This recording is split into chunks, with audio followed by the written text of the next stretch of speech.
Welcome back mga boss chip. So again, nandito na naman tayo.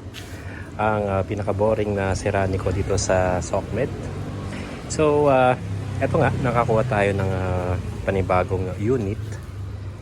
And isa itong Daan Hari 175 by Promotor. So yung 175 natin before, nabenta na natin siya. And ay kinontak tayo ng kasa kahapon at sinabi na meron ngang 175 na available doon. So ayun, kinuha na natin siya, and kanina ko lang siya umaga inuwi. So ito nga ang condition itong motor na to. And ang kwento sa akin is ginamit to pang harabas sa bundok. Kaya ito nga, ganito siya kadumi. So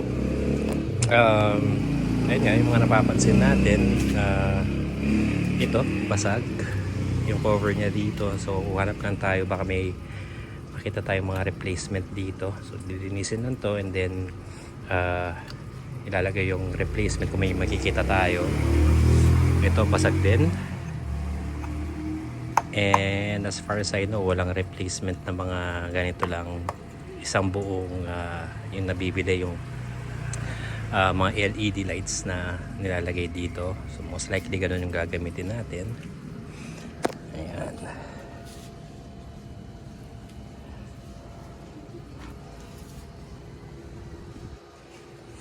So far yan lang naman yung napapansin ko sa motor na to. Marumi. Konting mga parts na kailangan palitan. So kakarwashan lang natin to muna, siguro mga bukas na lang, and then hanap tayo ng parts.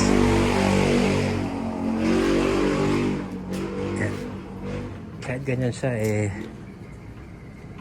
hindi naman siya hard starting.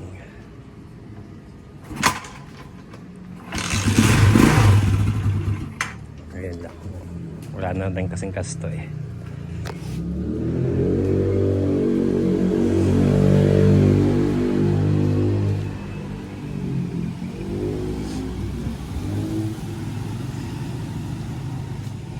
So yan lang muna, isang mabilis na video lang para dito sa unit na to.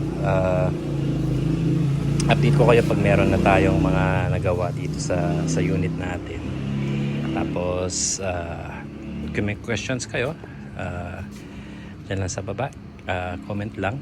Sa mga friends natin sa TikTok, pa-puso na lang po, tsaka pa-follow. Sa friends natin sa Facebook, pa-follow na lang po ng page natin. So far, ito lang muna. And thank you so much for watching, guys. Bye-bye.